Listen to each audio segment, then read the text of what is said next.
Hello, everyone. Welcome to 52 Weeks of Leadership. My name is Molly Anderson, and I'm the Executive Director of UB Center for Leadership and Organizational Effectiveness.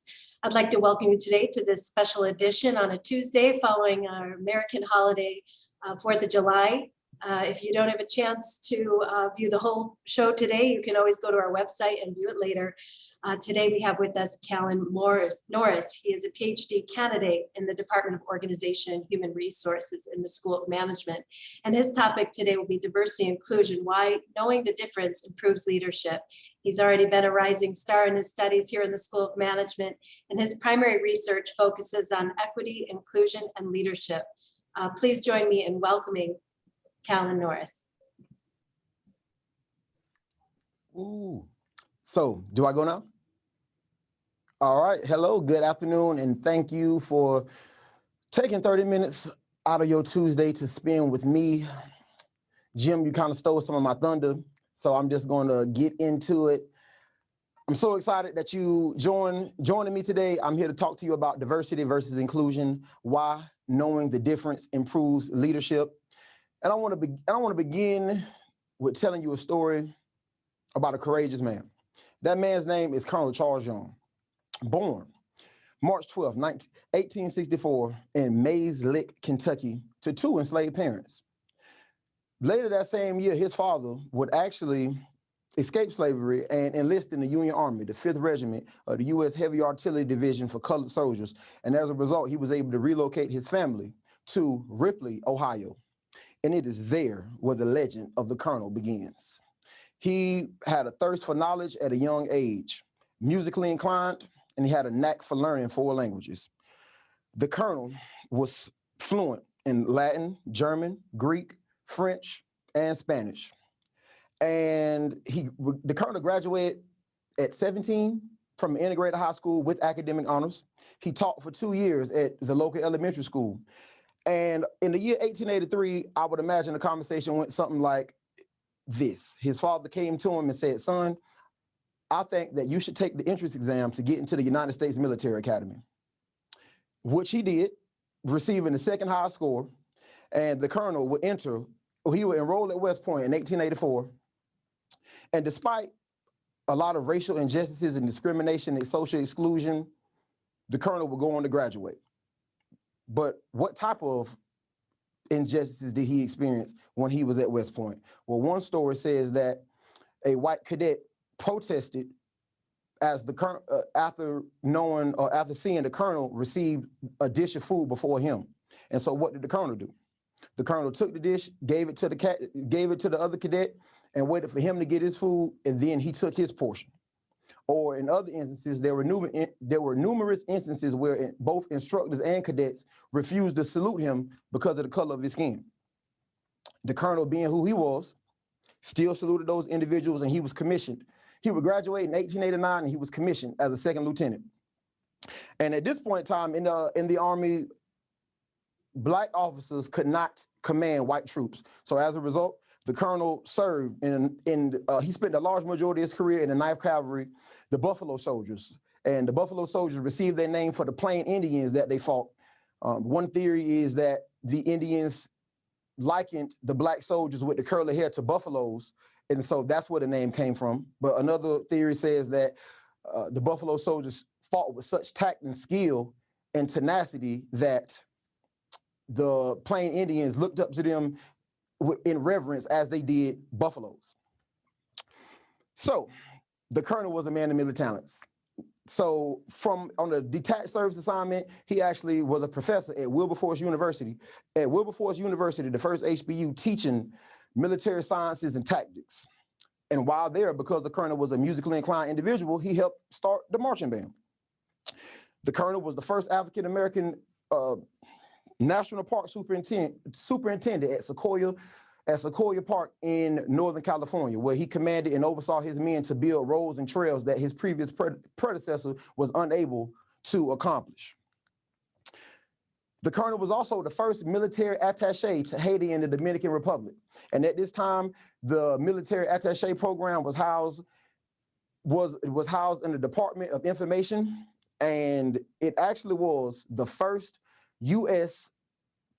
intelligence agency. So I liken the colonel to be he would have been a present day CIA operative doing diplomatic work in Haiti, in the Dominican Republic. And in 1904, he received praise from Teddy Roosevelt because of his military intelligence and how he was able to learn the locals and learn their traditions and customs, and also because of his map-making abilities. He served in a similar position from 1912 to 1916 in Liberia, where he was commanding troops to build roads to open up lines of communication. And as a result of his work that he did in Liberia, he received the NAACP Spring Arm Medal, which is awarded to an African-American who demonstrates the highest achievement in the preceding year.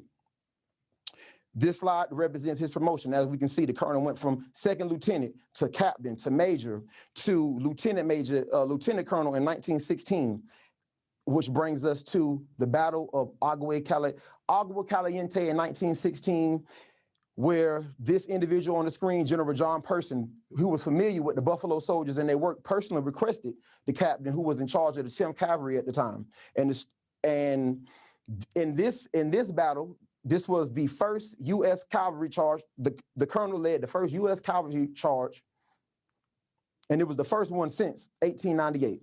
And the result of this war resulted in victory with no U.S. casualties. And as a result, General John Pershing here recommended that the colonel be promoted to general. However, the War Department at the time had different plans, because at this point it's 1916, getting ready to transition in 1917, and we're about to enter the Great War.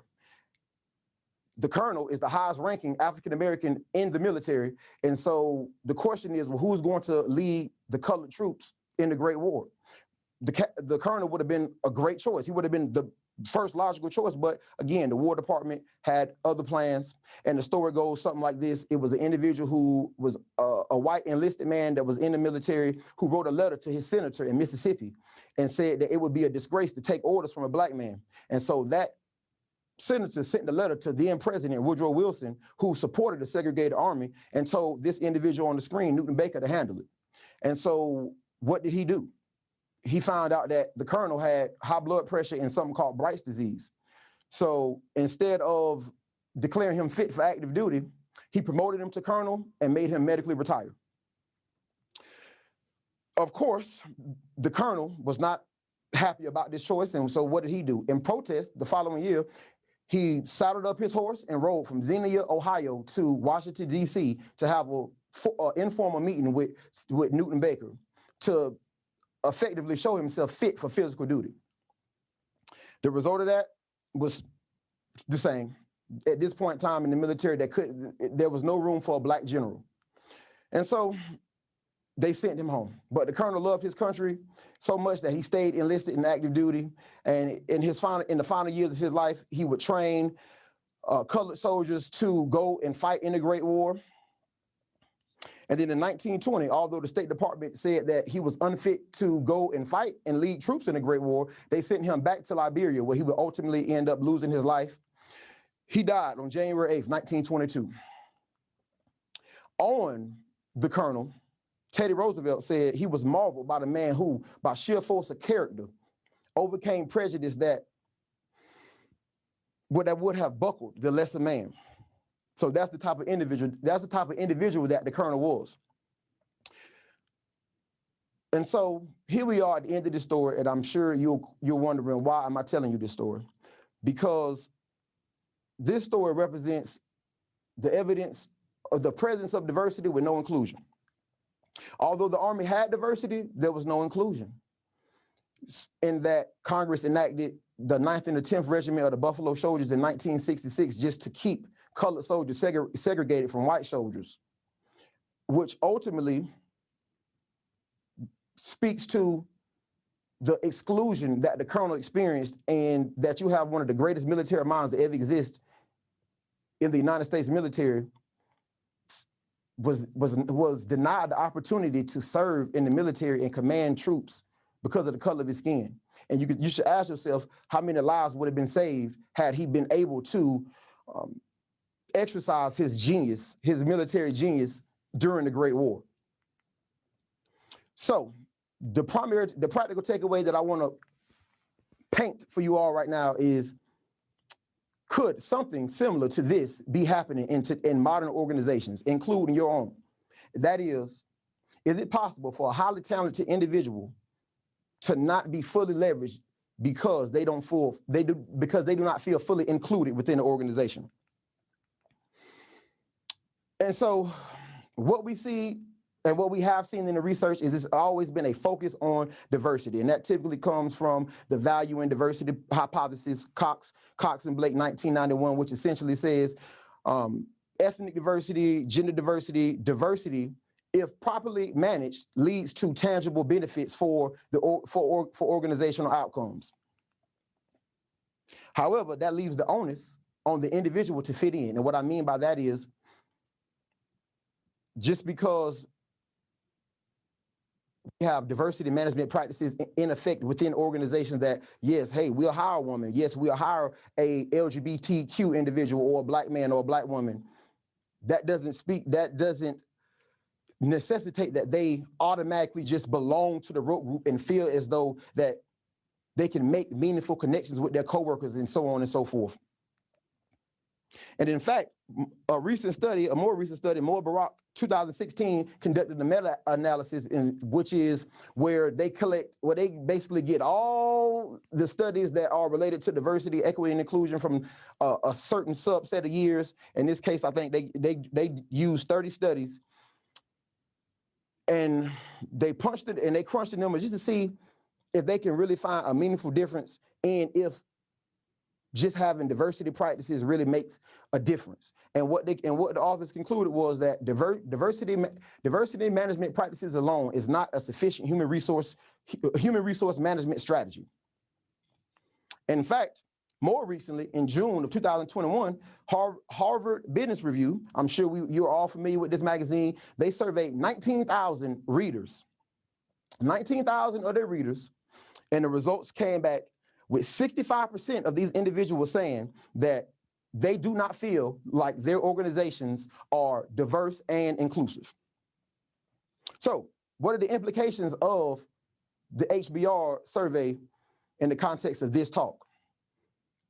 One, 65% of Harvard Business Review readers felt as though that their organizations are not inclusive.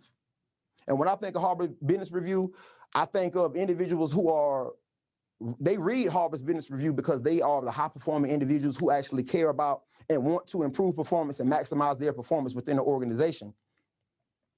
But it also speaks to that 65% of these individuals say that they don't feel their organization is diverse or inclusive. And so that lets us know that it's a lot about inclusivity, inclusive climates within organizations that we don't understand as of yet. With all the focus on diversity, which again is not a bad thing, we have neglected to really examine what makes people feel included within the workplace and that they can belong and make meaningful contributions and make meaningful differences in the organization. And so this is why knowing the difference between diversity and inclusion improves leadership, because inclusion is the way to maximize the benefits of diversity. And what the results and what the literature points to is that having an inclusive work environment increases job commitment, job satisfaction, employee well-being, organizational citizenship behaviors, which are your employees helping and assisting other individuals that's outside of the scope of their job. It also improves relationships between leaders and managers, leaders and subordinates, and the relationships between group members and group members. So inclusion is the way to maximize and realize said benefits of having a diverse workforce. Which brings me to my next point. What is inclusion? What is this thing that we have always just lumped D and I together without fully understanding what inclusion is? Inclusion is one's perception that they are able to, that they, one, belong to the workplace, but yet also are able to maintain their uniqueness, what makes them unique. So if I'm coming from a socially marginalized community, me being a black man, I'm able to not have to conform or have the perception in my mind that I need to conform to or assimilate to the majority group values within the organization, because that's been the narrative that we have seen in the research. But then, as a Black man, I also want to feel like I belong. I want to feel like I belong. I have access to the resources necessary to help me do my job and do it well. I have access to promotion, to the opportunities that allow me to be promoted. I have access to high ups within my organization who have taken a keen interest to help me develop. And so inclusion is a relatively new topic. In fact, in 2011, we saw an executive order that mandated that all federal workplaces initiate programs to start championing both diversity and inclusion. And so inclusion is the result of purposeful actions, because another main distinction between diversity and inclusion is you can mandate diversity. You can set hiring quotas. You can implement affirmative action programs and so on and so forth to ensure that you're adhering to the Civil Rights Act of 1964, FMLA, and all of these other legislative policies. But inclusion is a result of proactivity on the individuals on your part, on individuals in your organization, to ensure that we're doing things that make people feel as though that they have the access to these resources, that they have input in decision making that affects the organization, that they have the resources that they need to do their job, both formally and informally. So when we talk about inclusion, and I want you to just pause and ask yourself, how would you think that your employees will respond to any of these questions? Because again, when we're talking about inclusion, it's uniqueness and belongingness. So do I feel like I belong in the workplace? Do I feel like a social pariah? Or do I feel as though I can go sit at a lunch table with 10 white employees and be the only Black person there and just feel like I'm part of the group? Or can I be the only male sitting at a table with all females? Or if I identify as LGBTQ, do I have meaningful relationships with heterosexual people within the workplace? That's belongingness. Do I feel like I'm able to maintain my uniqueness? Do I feel as though as a Black man, I need to assimilate and change my voice or change how I interact with dissimilar others because I need to adhere to the organizational norms? Because we've seen instances where, yes, I feel like I belong, but only if I do these assimilationist tactics. So can I maintain my uniqueness? Can I be who I am amongst dissimilar others within the workplace with respect to all socially marginalized groups? Does my input matter? If I speak up, are my bosses listening to me? Will my input make it to top management and be able to actually affect change within the organization? Do I have equal access to the information and resources to effectively do my job? Because what we see in what the literature says is homophily is a real thing. Homophily is the notion of birds of a feather flock together. And so we typically gravitate towards individuals who are like us within these organizations, and that creates these silos within the organization. And it's harder for a dissimilar individual to, just break into that network, because they may have some tacit information on how I could do my job better, and I not have it just because of my dissimilarities. Am I involved in the work group? That's a big thing, which I will more so tap into on this next slide, because I want to talk about the dimensions. When we talk about inclusion, I want to talk about the dimensions. So within organizations, we always want to have an inclusive climate. We want to move towards inclusive climates, creating climates where all individuals from all classes, from socially marginalized groups or the majority group, male, female, LGBTQ, non-binary individuals, they feel as though that they have value, their value for their for their input to the organization is valued. They have, despite their differences, they have access to equal resources all around. And again, inclusive climate is a collective perception. This is how everyone feels about the organization. Inclusion practices, that looks like, that's typically is going to both formally and informally. It can trickle down from top management to, that's top management buy-in to say that, you know what, I think we need to start developing a formal mentoring network or affinity groups or employee resource groups, just to ensure that these social and marginalized classes of individuals feel as though, you know, hey, we care. We celebrate Juneteenth. We celebrate Ramadan, and we make accommodations for those individuals who have different religious preferences and things that they need to handle. Lead inclusion, although this was a topic on the previous episode of the 52 Weeks of Leadership, it still is going to make this talk because, hey, we're all leaders here and we're all looking to get better. And so what is my leader doing to make me feel included? I can always point to Jim Lamorne and use him as a great example for this, because I'm from Jacksonville, Florida. And up until 2 weeks ago, it's my first time going home since 2019. Since I've been in Buffalo since 2018, I've been to Jim's house for every Thanksgiving, every Christmas. You know, I even bought his kids a Christmas present this past year. And that's just on the strength of me developing the relationship and him allowing me to develop a relationship with his family. So what are you as a leader doing to make your employees feel included? And then that work group inclusion, this is what I wanted to go back to. This is a rather new concept that we hit on in the literature. And work group inclusion is an employee's individual perception of how included they feel in their work group. And it has the two dimensions. One dimension being belongingness. Do I feel like I belong to the group? That is the access to information, access to resources, input into decision-making situations. I just feel like I belong to the group. But then it's also that unique aspect. My differences are valued. My unique perspective is valued.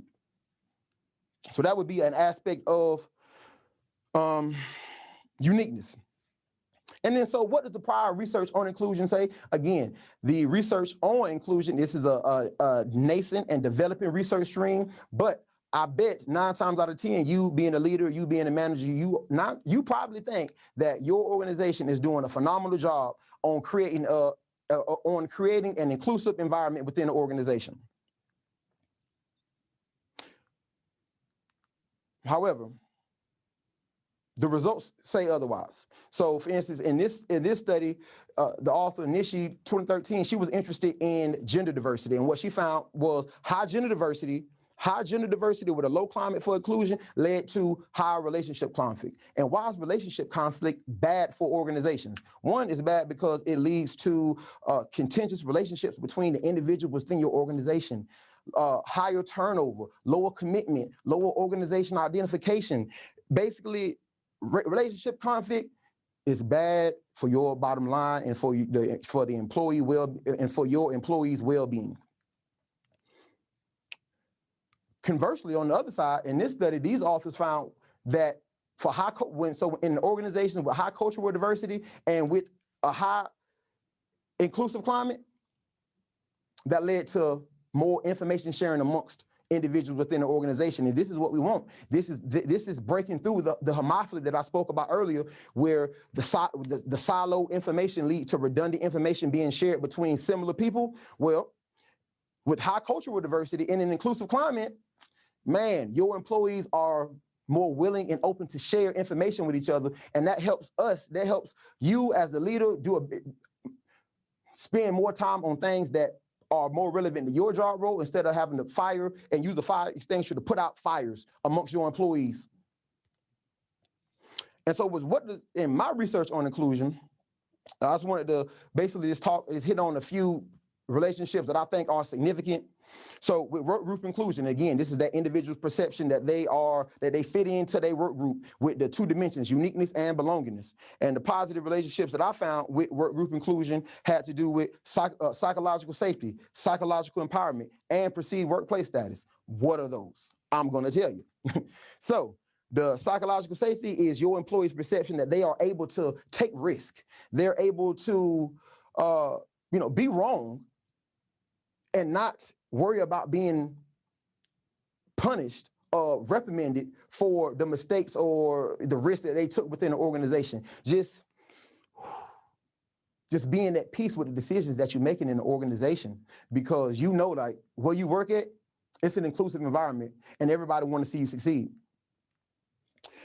What is psychological empowerment? That is the meaning that your employees get and receive, and that's the meaning that they take away from the job that they're doing and the work that they're doing within the organization. And the two dimensions that we was looking at was competence and meaning. Like, how much meaning do I get from the job and the work that I'm doing on a daily basis? And so just knowing that you're working in an inclusive and you feel like you are in an inclusive work group where you're able to high belongingness, high uniqueness, leads to positive outcomes for the organization. It makes me feel more motivated to do my job and engage in what it is that I'm doing. And then for inclusive climate, and again, remember the inclusive climate, that's the collective perception that our employees feel as though, our employees in our work unit feel as though our climate is inclusive. And the positive relationships that we saw with the inclusive climate would be psychological safety again, because now everybody feels safe to be able to make mistakes, take risks, engage in challenging activities, and not fear retribution or some type of negative punishment. But then also it's a positive relationship with developmental experiences. So that suggests that developmental experiences is an employee's perception that they receive developmental opportunities from their direct supervisor, such that those are the opportunities that's leading to the promotions, and also having access to the resources that you need and getting input into these decision-making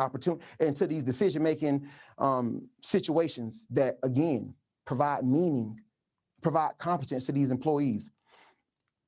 And the big takeaway, and another thing that I want to point out is that both of these, so for at the work group inclusion at the individual level and inclusive climate at the collective level, they both have negative relationships with emotional exhaustion. So what does that imply? That implies that when you have an inclusive climate within your organization, your employees are less burnt out, less stressed. They're having to spend less time monitoring and hiding their emotions when interacting with dissimilar others in the workplace. So the whole purpose of the series is to provide actionable takeaway for you as a leader to improve your leadership skills. And so I just wanted to provide you with a few takeaways that you can be doing to ensure that you're that inclusive leader. So 1, model comfort with diversity. That means you should be open to diversity, open to the differences that people may bring to the workplace, and be open to learn about it. One way you can do that is by altering rules for acceptable behaviors to ensure wide application. So what would that look like? An example of that would be maybe altering a policy so that way African-American women can feel as though that they can wear their natural hair in the workplace or wear whatever hairstyle they want to wear and not be unfairly judged. That would be one example of that. Also, create safe spaces for open dialogue. We at a time right now where it's majority group leaders are hesitant to engage in open dialogue and open conversation with minority group members for fear of, for fear of offending someone. But we're at a time now where reasoned debate is a thing. If I respect your opinion, I'm going to respect your opinion, as long as we are able to, engage in a back and forth, a reasoned debate as to what you believe or what do you think and why do you think these things, and then we could come to some mutual understanding. That's where growth happens, because then we're creating new knowledge and we'll be able to debunk some of these myths and misconceptions that are out here permeating through these organizations. And also demonstrate an interest in learning. You have to demonstrate an interest in learning about your employees. and learning about just what makes them unique, what makes them different. And the last thing on this list, I put be authentic, but I'm going to come back to that in a few seconds. So what can you start doing today? Because that's the most important thing. What can you start doing right now, today? And my number one suggestion is start developing your cultural competence. Cultural competence is the thing, because we got to understand individual differences exist. Not all Black people think the same. Not all white people think the same. Not all LGBTQ identifying individuals think the same. And so with developing your cultural competence, the most important antecedent, the most important prerequisite of you developing your cultural competence is the motivation to learn.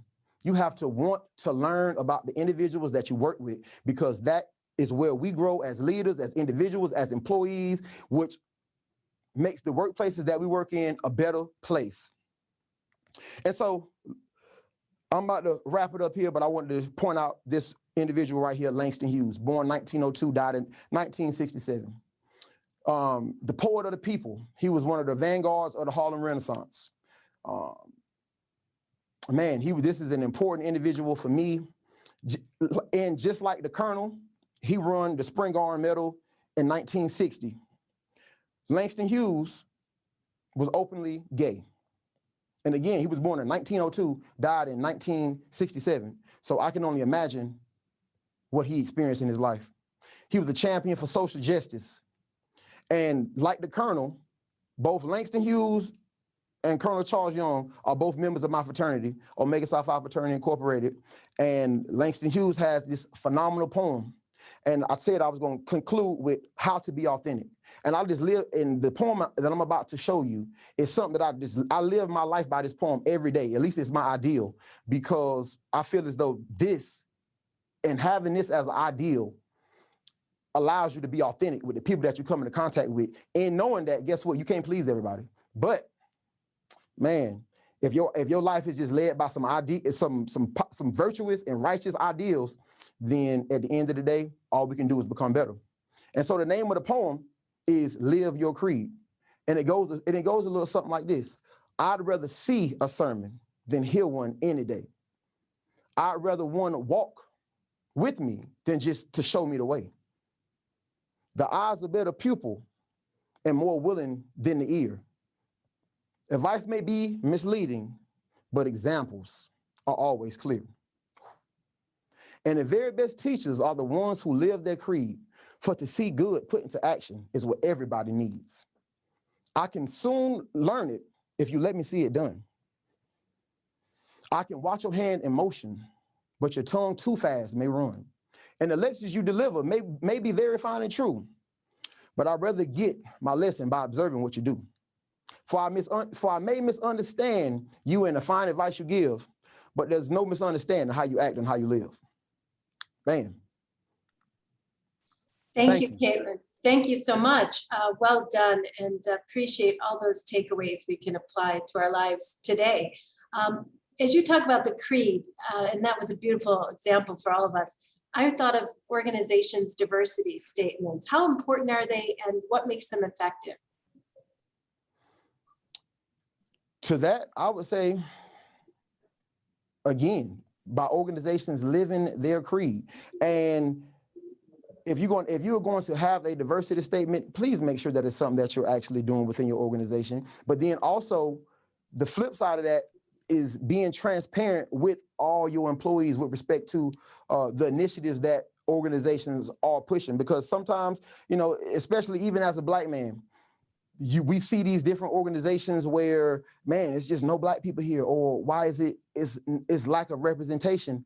But from the organizational side, from the human resource side, it may not be many applicants just applying for these jobs, or maybe we haven't had any qualified individuals to come into these roles yet. So I just feel as though with the diversity statements, put it into practice. Communicate to your employees, be open, be transparent with what's going on and what's actually happening, and just to give regular updates, quarterly updates on the progress that y'all are making to satisfy these diversity initiatives.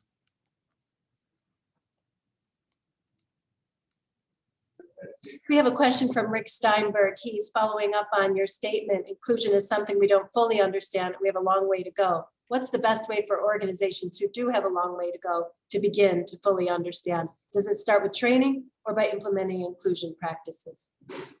I think it starts with first hiring experts to come in and diagnose your organization, because we could sit here and talk about inclusion all day and what it is and how you get there. But again, we're still trying to figure out what actually makes organizations inclusive. And it's not going to be a cookie cutter solution that you can apply to every organization. So it's going to take bringing in an individual like myself or a Jim or just a researcher that you are familiar with that does this type of work, who's also passionate about doing the work, that's not trying to sell you nothing, to help you make your organization run more smoothly, to identify, like for instance, we are currently working with a company, and I'm spending my time interviewing the employees to find out, hey, what are you experiencing at X, Y, and Z organization? What would you like to tell top management to improve? So that would be one solution, but it's just also just saying, wait, we don't know what we don't know, but we're committed to finding out.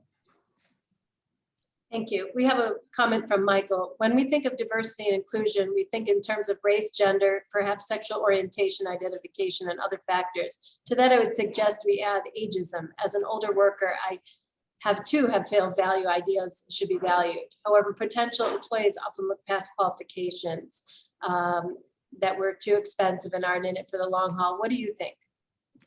That's a real thing.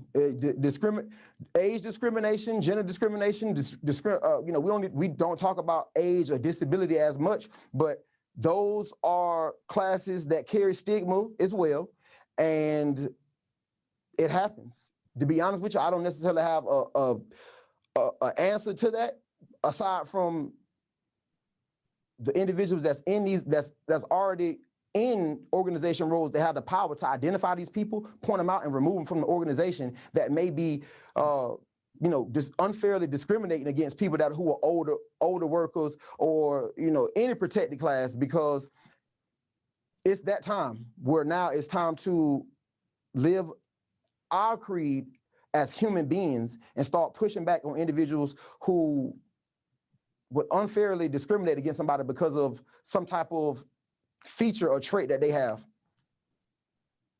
Well, thank you so much, Callan, and thank you everyone for attending. Again, we'll be posting this on our website where you can see Callan and all of our other faculty and experts' past recordings.